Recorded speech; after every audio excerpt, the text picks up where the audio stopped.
What's up, YouTube world? I'm here to talk to you guys again, ladies and gents. My bad. That's what I'm gonna say. I'm here to talk to you, ladies and gents. Yeah, that sounds better. But I'm gonna read a little thing that I wrote. The law of compulsive behavior. Train yourself to look deep within them and see their true character. People's characters formed in their earliest years and by their daily habits. So a smoker becomes a smoker because of their daily habits. That's who they are now. They're a smoker. All they do is smoke cigarettes. All they want to do is smoke crack. All they want to do is smoke weed. From their daily habits, they became a smoker. That's not their full character, but that is one. That's half of their character because of their habits. Kobe Bryant was a legend in basketball because his daily habits was all about his purpose. You feel me? His his purpose was focusing on his passion. And his passion was his happiness, which was from basketball. And he trained every day until the day he retired. And I think he still trained in basketball because that was his thing. That was his daily habit. He was a basketball player. He was a gym rat. That's what they call him, a gym rat. When they're always in the gym, they love being in the gym. Ain't nothing wrong with being in the gym. I think I was a gym rat for a little minute. The patterns that make our character. The thing about patterns is that they repeat themselves and thus shape our character, which in turn determines our destiny. Yeah. So if you if you're running, you got to be a running back for your life. And if you run into if you run into the opposing team and constantly hit them and pack them, eventually eventually a hole or a way will open up for you to score a touchdown. That was a terrible analogy, but it made sense in my head, but sorry for that. So I'm going to read that again so you can we can both understand it, cuz this is the title header, and then I'm going to read the subtext under it. I write it on these things, yeah. The patterns that make our character, and then I'm going to read it. The thing about patterns is that they repeat themselves and thus shape our character, which in turn determines our destiny.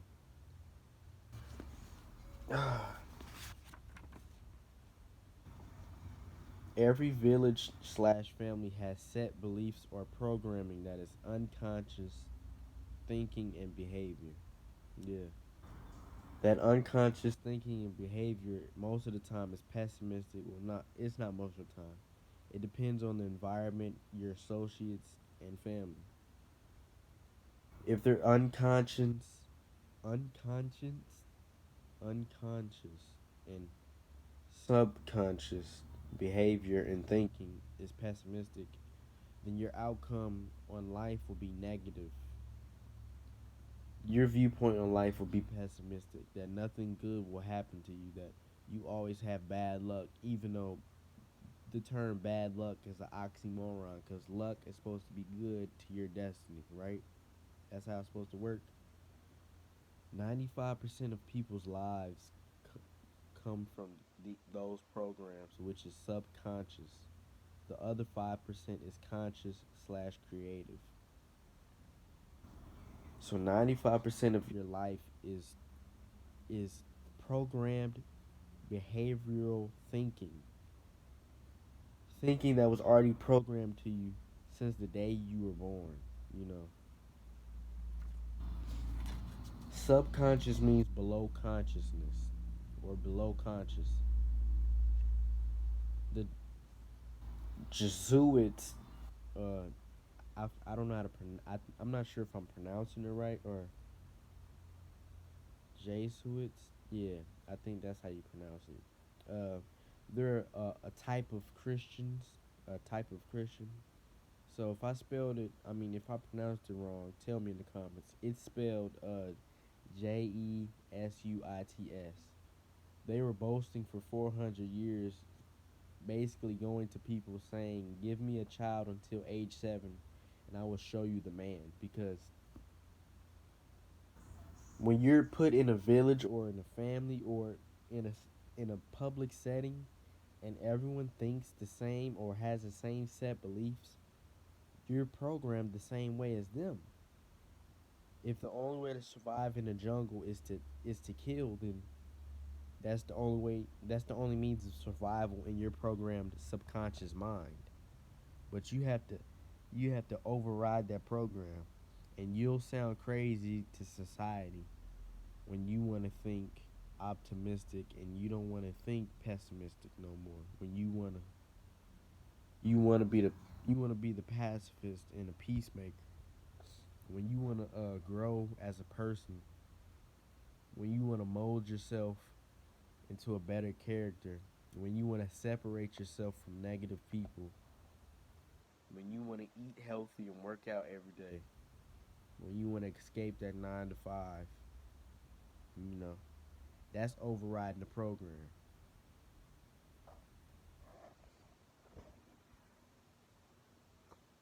Yeah, let me put that note up.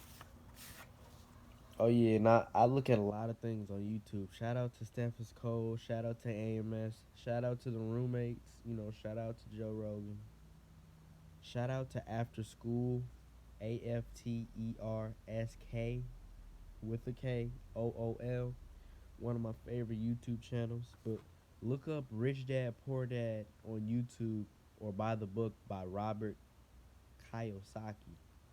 Sorry if I butchered your name, bro, but shout out to Robert Kiyosaki. He guided me as well on Rich Dad Poor Dad.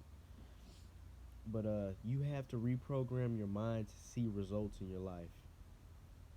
You should also look up After School on YouTube. Subscribe to them. They're helpful, positive, and they help you grow as a person. Dr. Bruce Lipton said on the episode on After School, a smart person in a poor family has less chance of making it, while a rich family with a dumb person is more likely going to make it because of that subconscious slash unconscious thinking and behavior.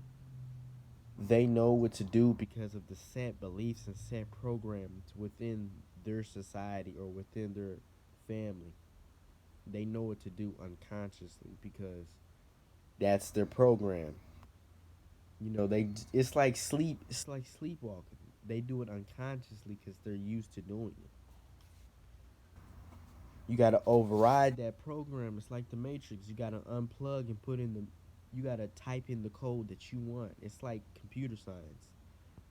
Creating your own video game, or like being a producer, producing your own beats, marching to the beat of your own rhythm. You feel me? Success consists of going from failure to failure without loss of enthusiasm. Winston Churchill. And then this is what I wrote from that quote. Constant effort towards achieving your goal will result in success. Just like Nike, just do it. Yeah, I love that. I'm gonna get "just do it" tatted on my right arm. I never worry about action, but only about inaction. And then this is what I wrote from Winston Churchill's quote. In my opinion, I would rather regret losing a checker slash chess piece making a move instead of an action. If I made a wrong decision, now is the time to learn. It's better just to make a false step than to not make a step at all, because then you'll learn, and that that loss will become a lesson. A pessimist sees the difficulty in every opportunity. An optimist sees the opportunity in every difficulty. Winston Churchill. Your viewpoint affects your day-to-day journey in life. That's what I inferred from this quote from Winston Churchill. I actually might get that quoted on my stomach or something. I love those quotes. He also thought that quotes help motivate you and inspire you to become a better character. Like many of the people who made quotes thought the same way. To improve is to change. So to be perfect is to have changed often. Winston Churchill. To change your lifestyle, you must change your mindset, then change your habits. That was by me. That might be my quote. I love it. If you're going through hell, keep going. Winston Churchill. Hell will make you appreciate your own form of heaven. That was a quote by me. I just love quotes, man. Like you know that. I gotta, it's a little messed up because I messed it up. Yeah, I know. Irresponsible Adrian. Yeah, no. You're thinking of the same old guy, and it's not. But back then, that was, the irresponsible me. But if there is no struggle, there is no progress. Frederick Douglass. That's for the people in the back. I love you, and I hope you're doing good.